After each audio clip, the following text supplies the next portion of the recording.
Welcome to Politics Done Right. I am your host, Egberto Willies. This is a progressive program that will take the mystery out of politics. This is the program that will encourage you to make sure government becomes we the people. Whether you are liberal, progressive, conservative, or otherwise, you get to air your point of view. We are an independent media outlet that, unlike mainstream media beholden to corporations, we only owe allegiance to you. Remember, you can also send me a tweet at EGBERTOWILLIES. That is at Egberto Willies. Let us engage. It is Politics Done Right.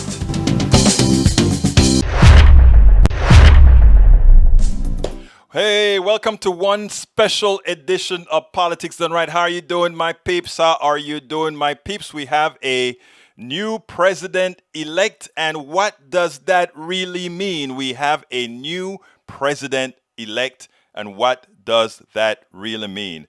It means a lot. We brought the progressive movement, did its job. The progressive movement made sure to get the president elected, and the question is, where do we go from here? But before we get started into that, I have a few things that I want to talk about, because there are some interesting things, right, that I don't think a lot of people realize. During the entire period of the election, there was a certain degree of surety. There was a certain degree of that I saw from a lot of Trump supporters that had a strong belief of a strong win, a win that was going to be astronomical, right? And the truth is, I wondered for quite some time if that was just bluster, or if that meant something, right? And it turns out that I think it is much more than we think. I think that there was, in fact, a plan for a Donald Trump blowout, and I think his people did a pretty damn good job of the possibility that there would have been a Trump blowout in 2020. I started looking at some numbers, and when I looked at the numbers, I said, wait a minute, it turns out that it wasn't bluster. What a lot of Trump supporters were talking about, what a lot of people with Trafalgar poll and all these other polls were coming out with. They had something that we didn't quite, I guess I should say we didn't quite understand. And what we didn't quite understand is they know their people. And not only did they know their people, they also knew something special. They knew their people's people. And the idea was to get their people's out. Where am I coming, or what am I trying to say? I want to show you guys a few things before we really dip into the program, get a few more people here. But I want to show you something that I found quite stunning. And when I say stunning, I mean very, very stunning. If we take a look at, let me back up here and pull out what I need. Because before we really get into and do the deep dive into the election, I think we need to show a few things. If you take a look at the 2016 election, right? The total votes were, and I have that on the screen right now, the total votes were 62,984,000 and change for Donald Trump.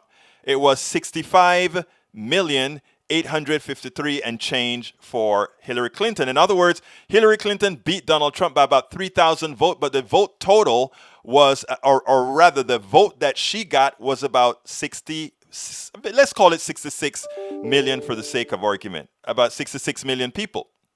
But here is a kicker, and this is very, very important.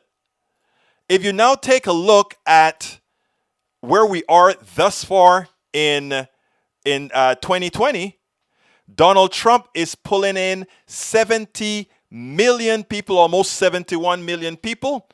And luckily, because of our activism, progressive activism, Black Lives Matter, and all these other progressive organizations really mobilizing people, we brought out a ton more people. But here's what is scary. For all the people that were trying to malign, let's say, the movement during 2020, early on 2020, when there were the protests in the streets and people were concerned about whether these protests were working or not. If you take a look at the numbers, if we had just had the calmness, if we had just not done the things that we did as progressives throughout this campaign, think about, we may have had, let's say, a couple million more people than what whom voted for Hillary Clinton, just because, again, she lost it by 80,000 votes approximately. Many people just wanted to say, let's go ahead and work on Wisconsin, Michigan, and Pennsylvania. We do that, hey, we're fine. We just need to kind of activate a few more people there, just a little bit more, and we win the election. So, here is the interesting thing, though. Here's the interesting thing. Had we done that, look at the numbers. Donald Trump brought 71 million people. 71 million people. Had progressives not activated, and had we come with the normal type of voting, let's say 67, 68 million people, all those people that were telling me in these different organizations, oh no, Egberto, there's going to be a Trump landslide. You guys are going to be crying. You guys are going to be crying on November 3rd. I mean, when they tell you that a little bit, sometimes you get a little bit of feeling like, I wonder if they know something that I don't. And I'm going to tell you something. They knew something that we didn't. But we, the progressives, knew we wanted a blowout type election. And that is the only thing that saved the Congress and the presidency. And here's what I mean now. This is quite interesting. I don't know if you remember that particular meeting that Donald Trump had with some big donors. Donald Trump told these big donors, hey guys, we think the Senate is gone, but I think we're going to get back the House and the presidency. He was sure of it. We thought it was just bluster. We thought that was just bluster. We dodged a bullet, and many people don't yet see it. We dodged a bullet. With Donald Trump, so far, the counting is still on, having brought in 71 million people. If we had not done what we did as progressives, we would have lost the House and we would have lost the presidency. That is why Donald Trump is so mad. He was sure, and we thought the sureness that he had was bluster. It wasn't bluster. They had a plan that none of us saw. Progressives just knew that we had to bring the people out. I think it's important that we really understand what is happening here, because we really dodged a bullet. It could have been really, really bad had we not taken the efforts of what progressive says. We have to go out there. We have to be out there. Black Lives Matter. We have to be out there. Move on as usual. We have to be out there. We have to be out there. And that is what did it. And now Donald Trump simply cannot believe that their great plan, and it was a great plan, and Trafalgar, that polling unit that they used was more right than wrong when it came to the House, etc. They were actually right. It seems like we have some callers in here. Let me go ahead and see. Cheryl wants to talk. Okay, Cheryl, I'm bringing you in. I don't know if your mic is on, but you are in the room. Can you hear me? Cheryl, can you hear me? Cheryl, you're in the room. Let's see. Cheryl, you are in the room, but I don't see your mic on, so you may want to check your mic. What I'll do is I'll put you in the waiting room, and you can come in later. Folks, you can, if you take a look at the screen, let me put it on the screen real quick, the phone number, and I'll put it in the feed if somebody wants to call in and say something as well. I'll put that in the feed right this minute. Bear with me 1 second. Let's get that into the feed. Okay, you can call us from your computer via Zoom, or you can also go ahead and give us a call. Dial in 346-248-7799 with the ID code 254-600-9091. Tom Hines, welcome aboard. Tom Hines says, how do you spell relief? You spell relief. Biden-Harris. Biden-Harris. All right, folks, so going back to what I'm saying now. So for those of you that have just come in, one of the things that I was just trying to mention to quite a few of our people is that we dodged the bullet. Because for all those people who were saying landslide, that we thought that was just bluster, it was not bluster. They expected a landslide because they thought they did enough based on the election in 2016, based on the work they did between 2016 and 2020. They were setting up for a landslide because their assumption was that our action, the actions of the progressives, was not going to be successful. They thought that we didn't have the people to match what they had. So I think, like I said, we dodged a bullet. And interestingly, we lucked. Oops, I put the wrong person in the. I think I put the wrong person. Let's see, in the waiting. Yeah, Cheryl's in the waiting room. Okay.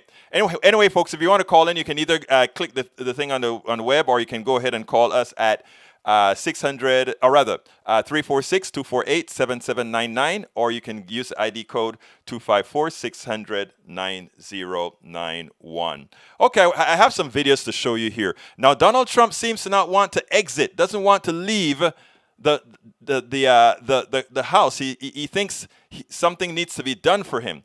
Well, Jake Tapper, I have two little clips from Jake Tapper that I think you like. Check this out. It's time to start praising President Trump's accomplishments.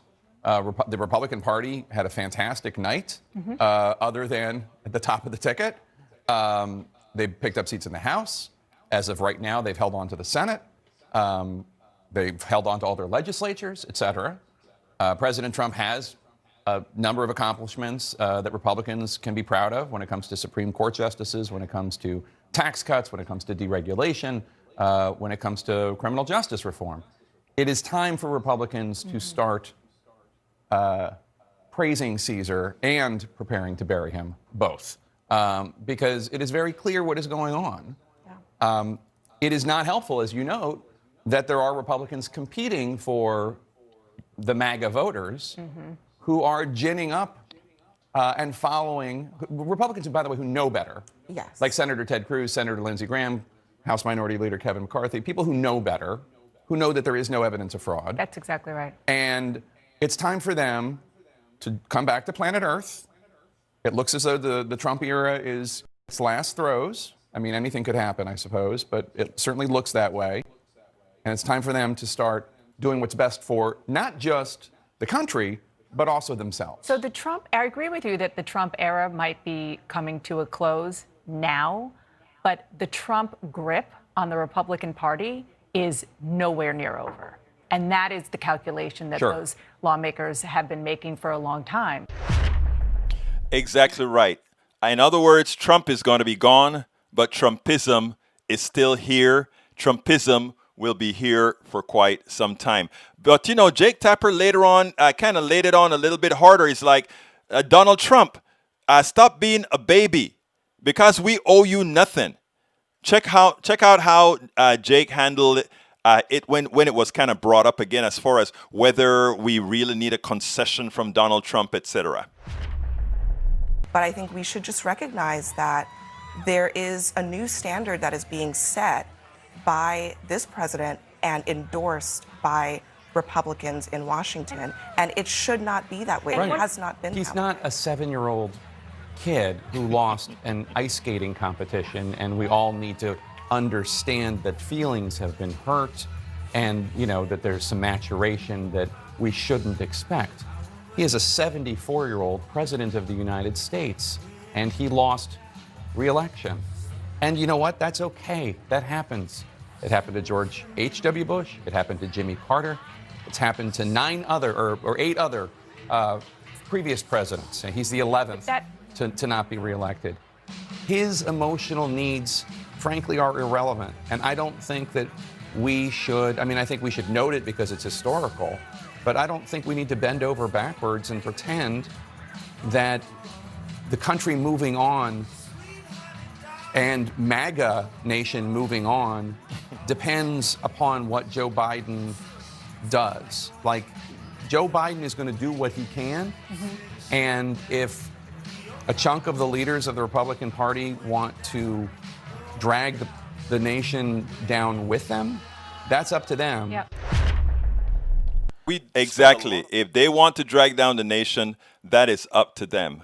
Now, I want to run through a few more videos, and then I want to go into what is it that we have to do going forward, progressives, because Joe Biden is a great guy. I'm starting to see him talk about unity and compromise and all of that. Those are all good things, but there are some exceptions that we have to be very careful of. And these are some thoughts I want to put out there for us as progressives, for those of us who are going to be leading the charge, because we know we had a lot of help for this election. We had a lot of help from Republicans, meaning in the form of the Lincoln Project, the RVAP, which is Republicans Against Donald Trump, and we had all these different organizations working together. Some were Republicans, some were centrist, some were, and of course, most of it was the progressive base really moving on. So what we have to do is start looking about what is our plan going to be.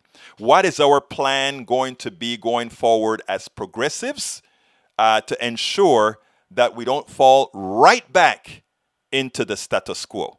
So here we go. Let me just talk about, it is true, Joe Biden, I think, and I've said this several times, I think Joe Biden was probably that person that, and I'm a Bernie Sanders supporter. I was a Bernie Sanders delegate in 2016. I was a Bernie Sanders supporter in 2020. But I do believe that I probably was wrong in believing that Bernie Sanders would have been able to beat Donald Trump, or that any other one of those candidates running would have been able to beat Donald Trump. I am humble enough to say that after looking at the dynamics of this particular race, given the ideologies and what people believe, and given that as progressives, I do not think we have sold our correct values, because our values is what everybody say they want. We haven't sold it in a package yet that I think is believable to all these people. I know a lot of people don't want to hear that. I think we have to be humble enough to say that we have a lot of work to do. So I am starting to believe that that was the right choice. And you look at the numbers, it starts to seem, yeah, I think that was the right choice. And yes, the man actually did what again? The man actually rebuilt the wall. The argument that Biden will make and has already said is that he has rebuilt the blue wall. Yeah, look, I think there's something to that. I've been thinking the last few days, and this will irritate some Democrats, but could another Democrat have done what he did here? I think it's very questionable. He did have reach into two voters and areas that perhaps other Democrats didn't, particularly in the industrial Midwest. And I'm reminded of the fact that one of the many reasons that Barack Obama chose him in 2008 was because there was this recognition. We just parked him in those states because he knew how to talk to folks there. He felt culturally akin to them. So, I think he has a real claim to that. The question for the party is what happens post-Biden. But right now, he was the right guy to put this back together. His complaint about Hillary Clinton's campaign was that she didn't campaign in those states enough that you're talking about, and that's why. But it's not just that she didn't campaign there; she really didn't connect there. That's right. And Biden culturally connected with constituencies that she did not.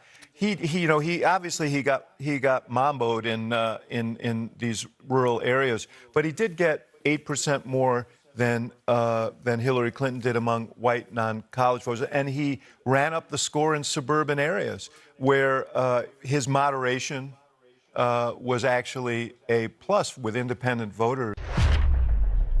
We spend a lot of time deconstructing it. Absolutely. So I do believe that. I do believe that. Welcome aboard, Norman Reynolds. Welcome aboard, David Madison. Ellen Mac 100. Welcome aboard, Tom Hines. Welcome aboard. And Ellen Mac says, thank you for acknowledging that as well, Ellen.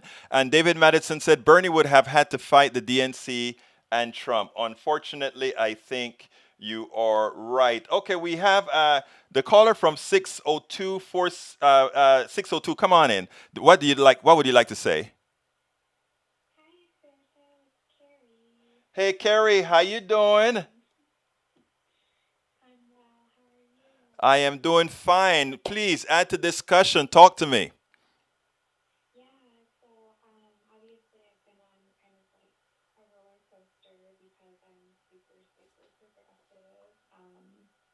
And a Bernie supporter and a Marianne Williamson supporter, and my entire family is Trump supporters. Trump? Yeah. Don't worry, I feel for you. I know, and I kind of feel for them. Like, I try to feel for them because that's the only thing that keeps me okay, like mentally and emotionally. You know, I don't want my family to be in pain, and I don't want them to experience bad things, and they're all freaking out about this and thinking that the election's a fraud and everything. And yeah, so, you know, I don't know if it's fraudulent or not. I think that we have, you know, a judicial process that would need to take place before you throw things around. So that part is not really what I'm worried about. I mean, as a progressive, like, I'm actually worried about the things that Joe Biden will accomplish that align with what Trump would have accomplished, and that the left will, as they say, fall asleep now that we have Joe Biden. So most concerning is that I believe he stated he was going to increase the military budget, which really is concerning to me. Right. And I'm hoping that he's not more hawkish in regards to foreign policy. And I'm hoping that he stands up for something like the Green New Deal. I'm hoping that, you know, that he fights for some progressive policies that we need, and like Medicare for all. I hope that he doesn't bring back the individual mandate, because You know what, Kelly, hold on a second. Carrie, hold on a second, because it seems like what's happening is our people cannot hear you, and I don't understand why. So bear with me. Let me see if I can clean this up a second, because what you're saying is something that's very important, and I want to make sure that everybody hears this. Let's see. Could you say hello? Let's see. hello. Okay, Can you hear me? yes, I can hear you. Now I got to figure out why is it that they can't hear you. Let me look through my system right here real quickly. See if I can find out what's going on. USB audio device. Let's see what else is a connection here. USB audio device. That's correct. Microphone, USB audio device. I don't know why they can't hear you. Let me see, Max. Okay, I'm going to try to fix the sound for you guys. Let me just see what's going on here, and then I'll try to get that for you guys in a minute. I think I may have to. I think I got it. It's actually, that is going to be my fault. Folks, give me about 30 seconds, and I am going to add her. I'm going to let it happen for you right now as I pull her in, because I am ready to do that. Let's see. You know, when you this was an impromptu show, so I hadn't expected to do this show, and sometimes when you do that, you're not all that ready for your show, and so I have to plead forgiveness to all my people for having not completed the entire task. But here we go. I think this is going to solve the problem. Let's see if that solves the problem. You're speaking for people who, I hate to say it, are the elites in our culture. Yes, I think they can hear you now. Go ahead. Yes, can you hear me? Are you there? Yes, I am. Can you hear me?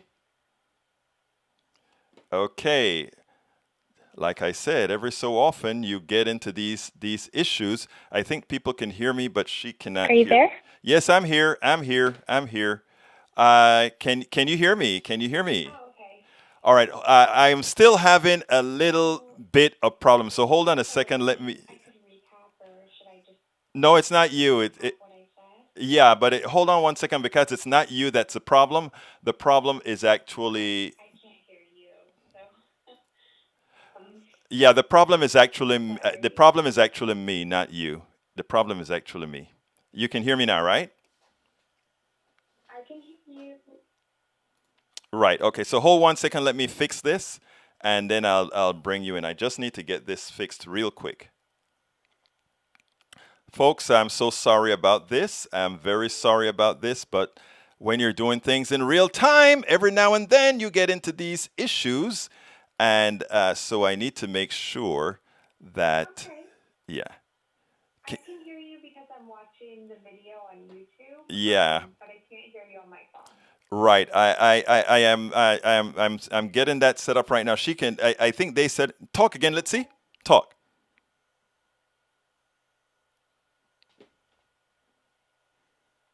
Okay. All right. Sorry about that, folks, but I want to get this fixed because she had some very important stuff to say. So I do want to get that fixed, and I'm going to try my best to get that fixed by choosing the right and appropriate audio device. Let's see if that will work for me. I thought I had it down. Hello, can you hear me? Yes, I can hear you. Can you hear me? All right. Can anyone hear me? Yes, can you hear me? Okay, what's wrong? What's wrong? Well, it doesn't look like this is going to work, folks. I don't know what's wrong with our setup. I have to go debug it, and I don't have the time to debug it in real time. So what I'm going to do is I'm going to ask her. I can hear you. Yeah, I know, but the problem is for some reason we are not. I can hear you on the YouTube video. Yeah, but go ahead and listen to us now on the right side, because we can't do it that way. Are you there? Oh boy.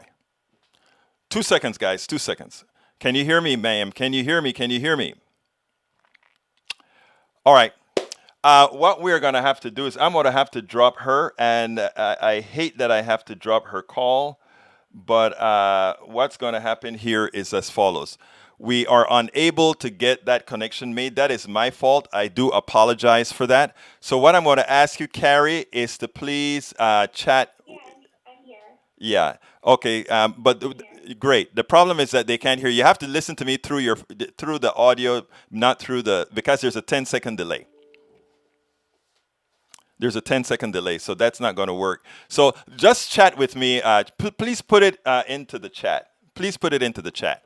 Okay, folks. I'm so sorry about that.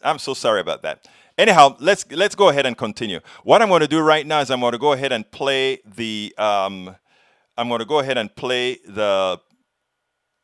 a young supporter, and then I'll tell you what I want to do with this. A young supporter was asked about what they thought about Biden getting elected. Remember, what we are talking about here is what progressives have to start working on. What does progressives have to start doing? Okay? And here is what we have to do. Or rather, here is a young person who understands what we have to do. Check this out. Here's a few young women and students who have been here since the beginning. So, did you think this was going to happen? I didn't really have any predictions, but I think there's still a lot of work to be done. But I'm really happy that there's not a neo-fascist in the White House, and I think this gives me hope that there's still some semblance of democracy in this country. Are you concerned that President Trump is saying he's going to challenge this and he may not lead? I think the reality is that as much as regardless of the amount of fascism that he will try to put into this country, we will not accept it as a democracy. We are a democratic country, and at the end of the day, he has been fired from his job. We are a democracy, and the people will always have the power, regardless of what he and his small pea brain would like to think. Really? Yeah. You seem pretty happy. Yeah, I am happy because although, yes, Biden and Kamala have their shortcomings, this means so much for so many people, and the fact that they even want to place value on human lives, that already says enough. We spend a lot. Absolutely. So what I want you guys to understand with these two young Biden supporters is, as young as they are, they understand something very important. Yes, the policies that Biden and Kamala has put out there, they're not, for many of us, for most of us, not exactly the policy that will really leap us forward. They are pretty moderate policies, but they won the election. And we made the sensible choice to choose Biden and Kamala. Now, the question is what progressives do there forward. I mean, I want to read what Kerry has to say. Kerry says, I said that I am concerned about the policies under Biden, like the military budget increase, individual mandate coming back, and not being strong enough for the Green New Deal. And she's absolutely right. She is absolutely right. Sorry about the video being out of sync. We have all kinds of technical problems that I'm not quite aware of right now. But I tell you what, the technical problems will be solved when I go ahead and post-process this and cut out all the bad stuff that we have. So I promise you that the second inning of this will be much better. But anyhow, so what Kerry just said is very important. She said, we're still talking about high military budgets. We're still talking about an individual mandate instead of Medicare for all, where we pay proportionally out of taxes. And we're still talking about no Green New Deal in the form that we want it. So what do we do? Well, there are many ways to skin a cat. But before we skin the cat, and I want to point out one other thing, because there is a concept of giving people what they want by interpreting what they've asked for. Thank you so kindly, Pamela Nuginjiri, for becoming a new member of our team, of our posse. Please, folks, go ahead and click that join button to become a part of our posse. Pamela just did. Thank you so kindly for becoming a part of our team. Kerry also says, I am glad that Trump is out of office, though. That was traumatic. Yes, it was traumatic. And for those who are supporting Trump, they're not all bad. You know, a lot of family members support Donald Trump. And I get into trouble when I say we have to work with everybody. And that's what Joe Biden says he's going to do. What we have to ensure that Joe Biden doesn't do is, in the process of working with everybody, that he forgets about the ones that always get forgotten. And that's progressives.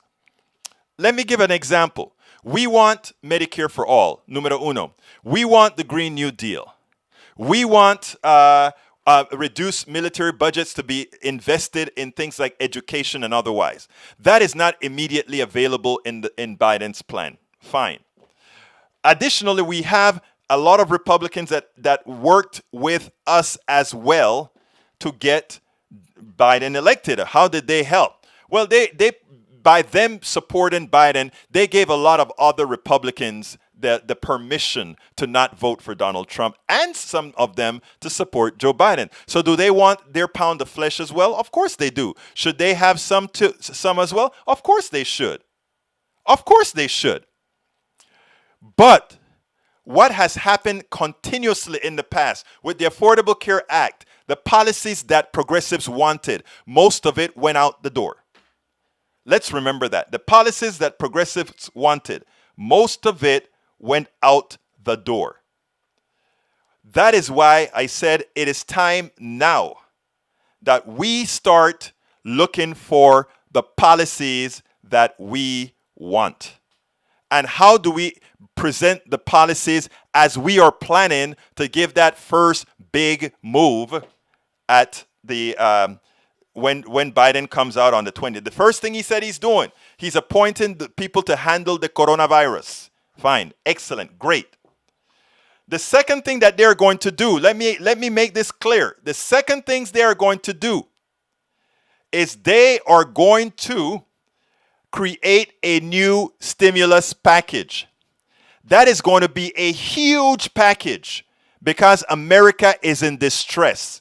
America is in a depression, but the depression will not be televised. And because the depression will not be televised, there are a ton of people hurting. Those lines at the food lines are long. Those people without jobs are out. Those people that are being thrown out of their apartments and shacking up with other family members, that's what's happening right now. It's not making the news. You lose your apartment, you go to another family's house and everybody kind of get together. The people on top continue to grow and grow and grow and grow and grow. I mean, Bezos made, I think it was $200 or $300 billion since the pandemic began. There are a lot of people making a lot of money on the pandemic. The people making all those masks, right? The people making all the new sanitizers, the people making the plexiglass, the people doing all these things that invested in it, they're getting rich.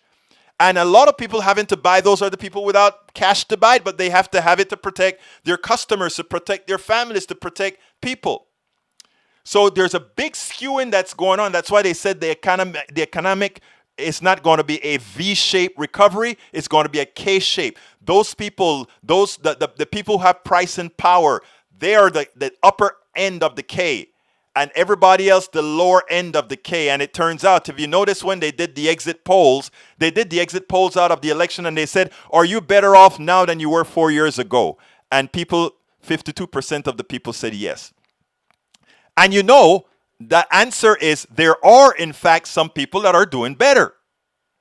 But there are a lot of people that only have the semblance of doing better because they are still getting they still got the stimulus check.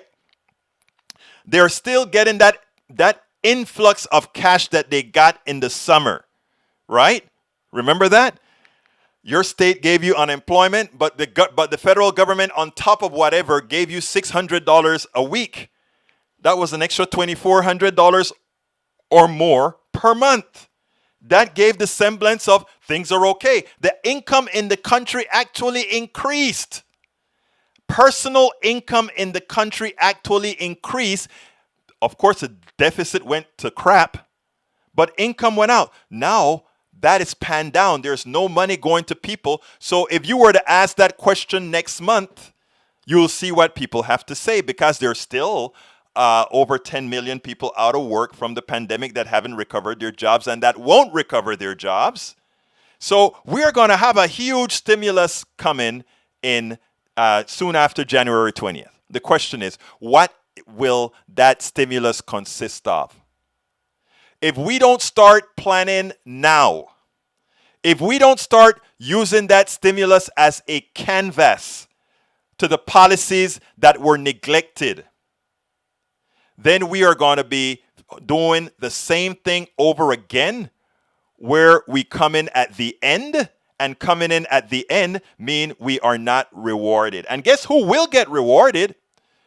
The Lincoln Project that are no longer Republicans, but they say they are, they're conservative, moderate conservatives. They're going to get their piece of flesh. Guaranteed. They will get their piece of flesh. The people that are always left out are progressive. So what do? We did the right thing.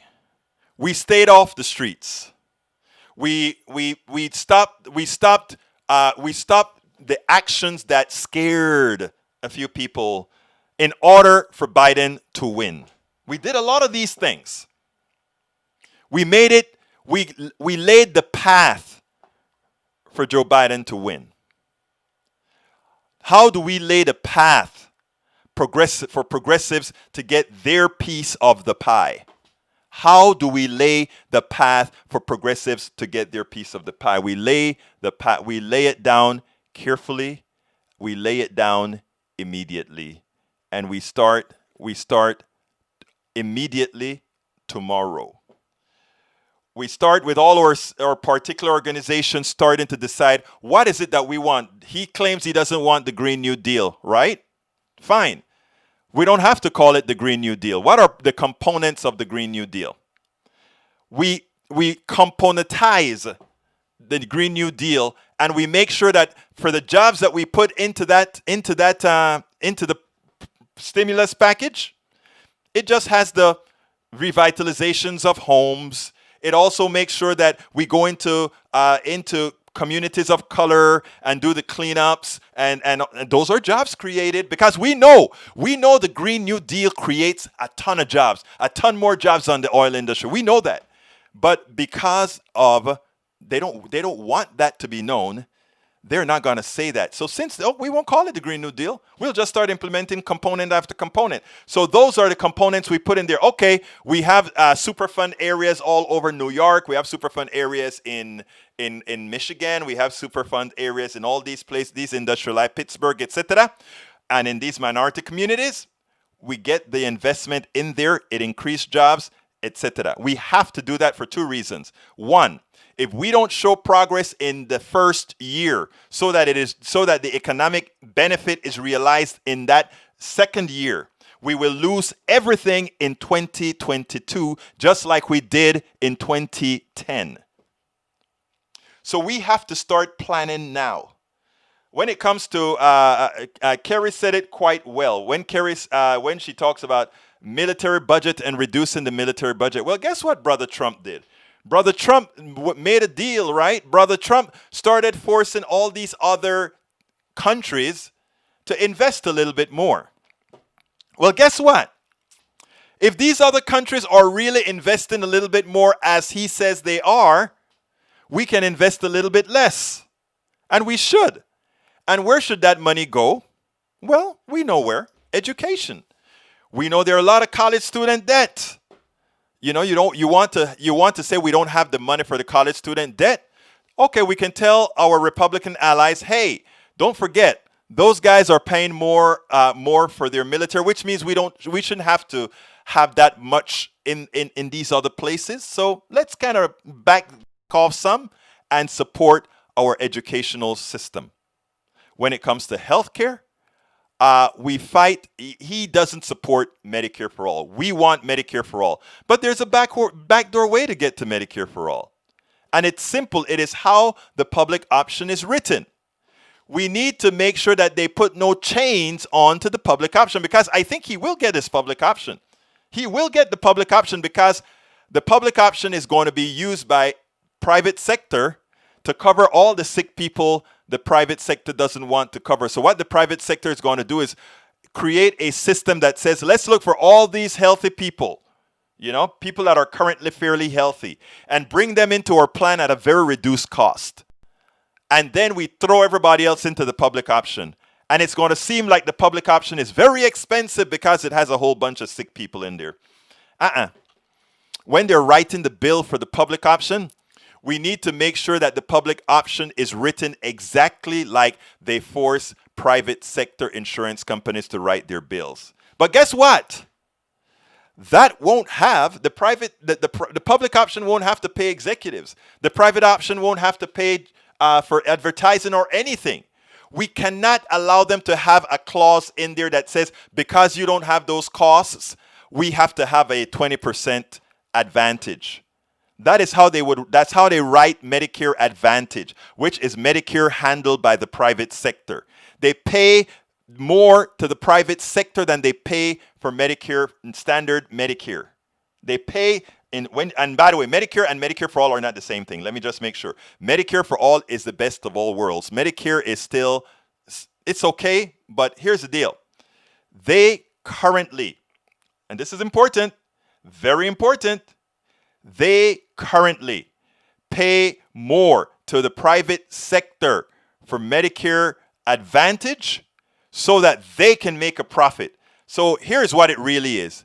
It is corporate socialism. In other words, we are paying you more money so that you can make a profit on a model, on a healthcare model that doesn't work. While the public option has none of those costs. They don't have to pay a lot of executives. They don't have to pay for advertising. They don't have to pay any of those things. And therefore, it will be cheaper. So is you will eventually converge into a single payer system, because that is the only sensible, intelligent way not to rip off the American people. And again, it's all in how it's written. They're going to have, the insurance company are going to have all their people talking to Biden. Well, we can't do it that way because.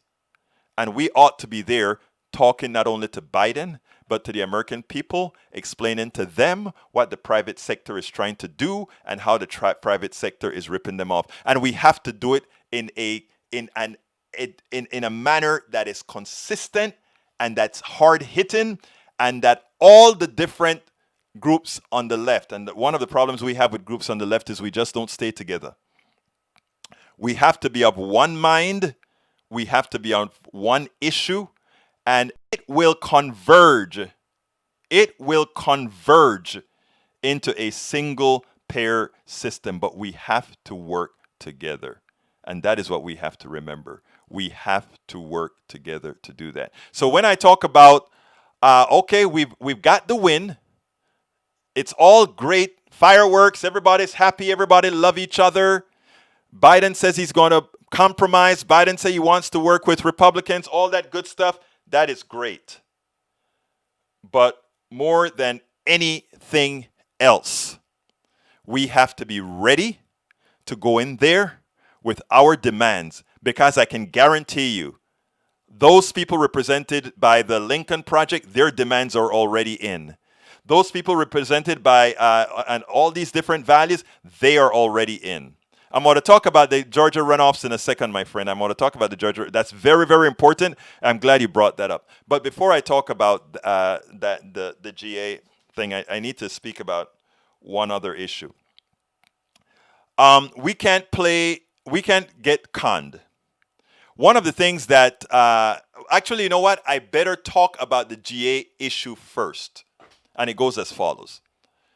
We must try our utmost best to win both Georgia Senates. Because if we win both of them, we'll have a 50-50 Senate.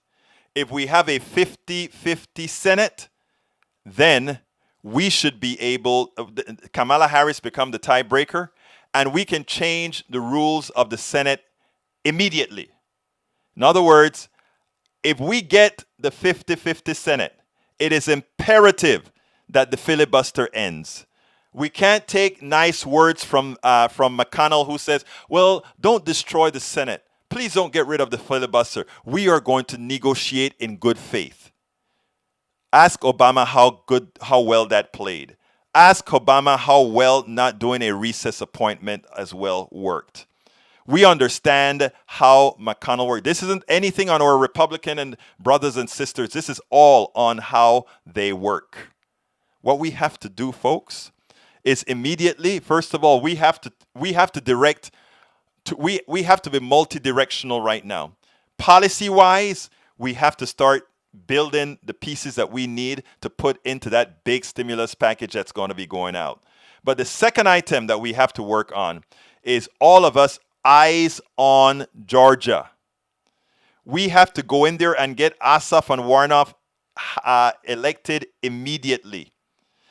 Immediately we have to get them. And if we get them, then we must vote on getting rid of the filibuster.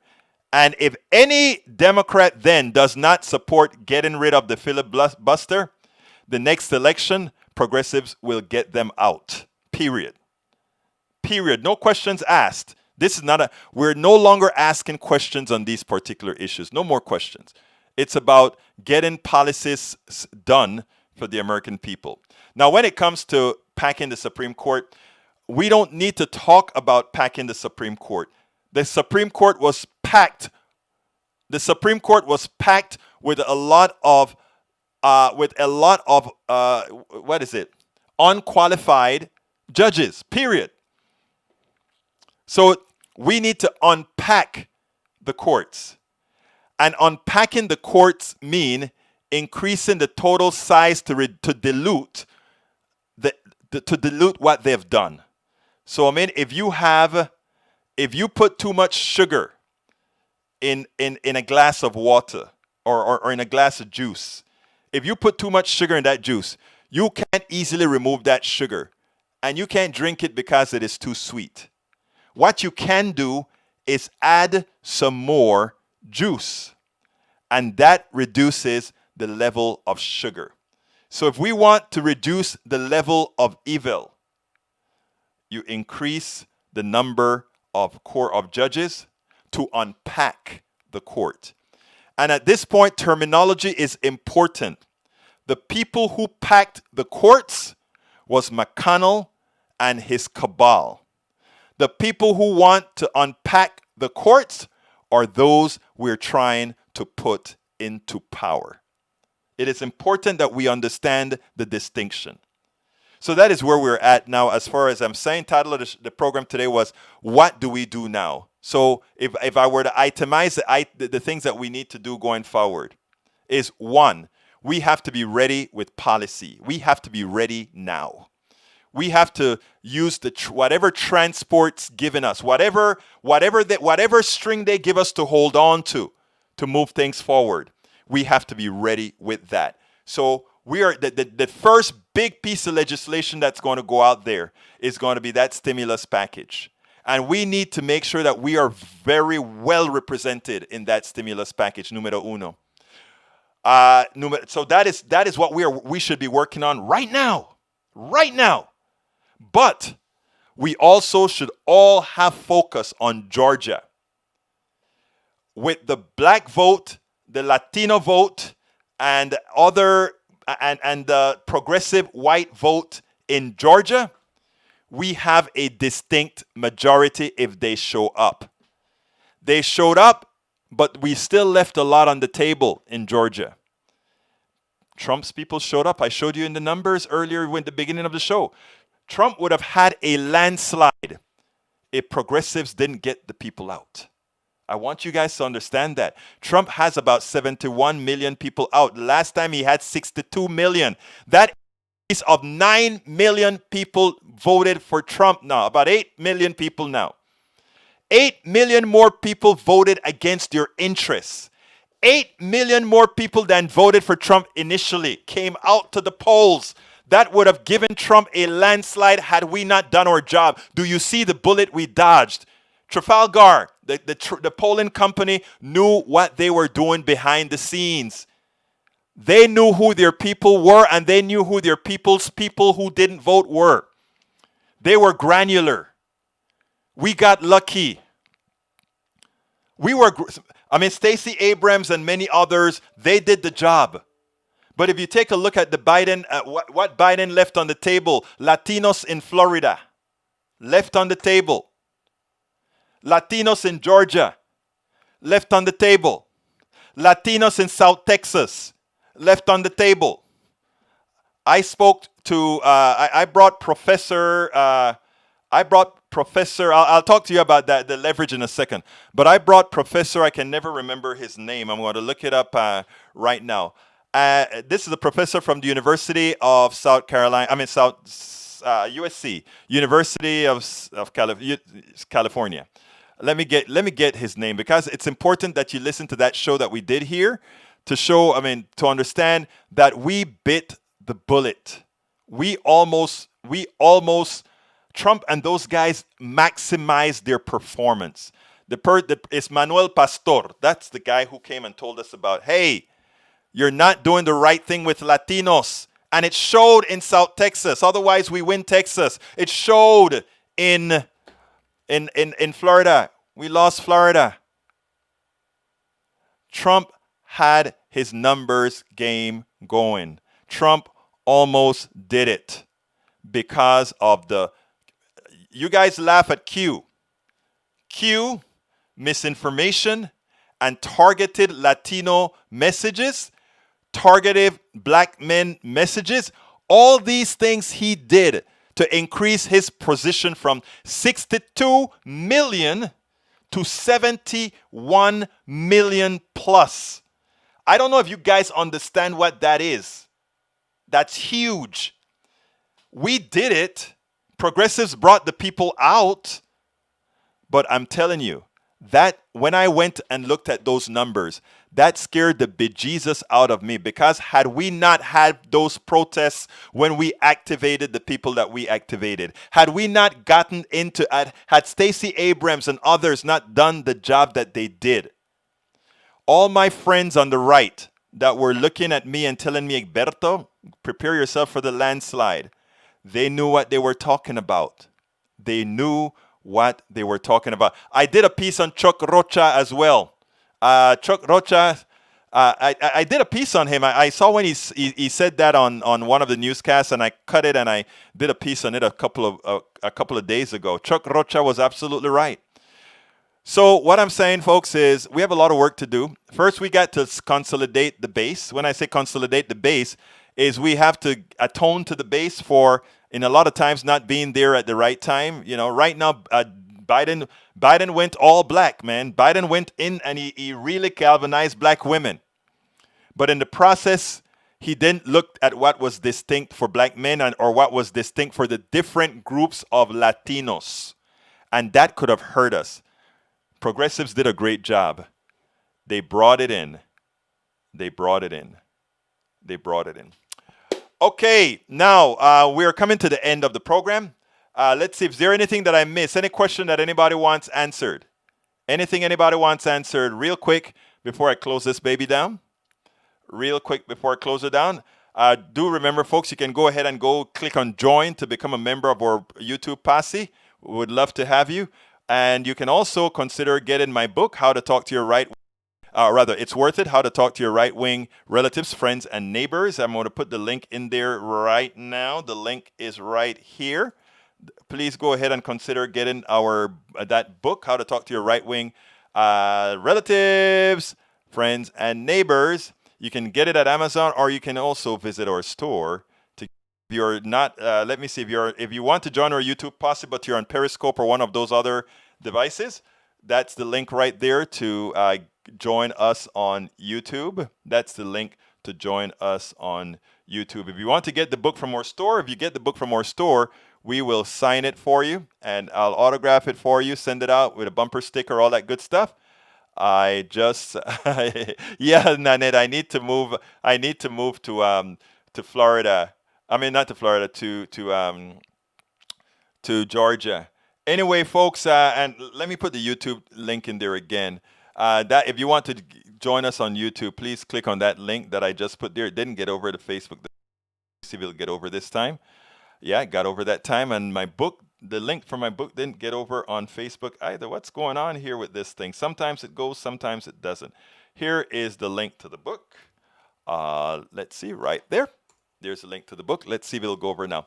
Anyhow, folks, look, I'm going to be getting out of here. I just wanted to do this impromptu show because with everybody feeling happy right now, it's time to be happy, rejoiceful. We did our job, but it's also time to be circumspect.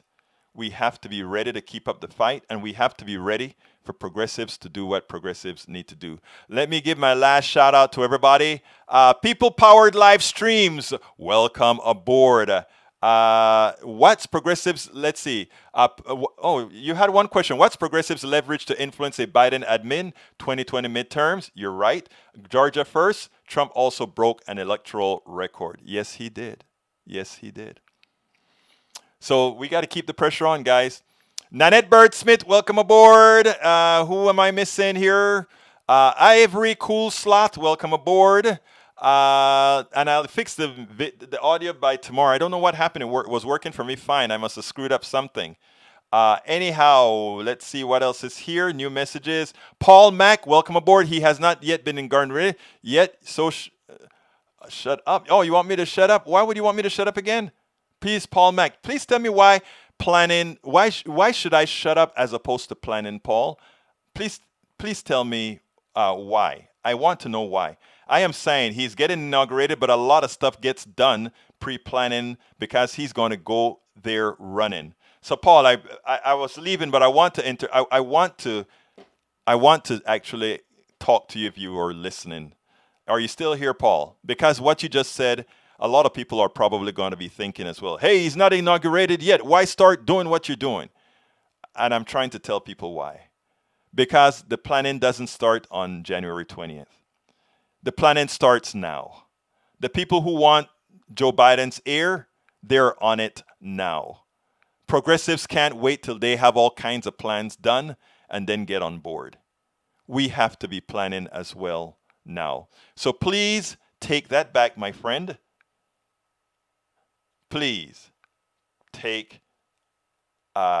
please beware of what's going on. Anyhow, folks, we are coming to the end of the show. I thank you so kindly for listening to me. Again, please go ahead and consider going ahead and joining our posse. Just go ahead and click that join button. And thank you so kindly for being here. My name is Egberto Willies. This is Politics Done Right. And you know how I end this baby. I am what? Out!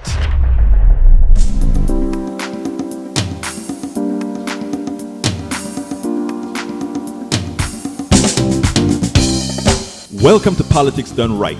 I am your host, Egberto Willies. This is a progressive program that will take the mystery out of politics. This is the program that will encourage you to make sure government becomes we the people. Whether you are liberal, progressive, conservative, or otherwise, you get to air your point of view. We are an independent media outlet that, unlike mainstream media beholden to corporations, we only owe allegiance to you. Remember, you can also send me a tweet at EGBERTOWILLIES. That is at Egberto Willies. Let us engage. It is Politics Done Right.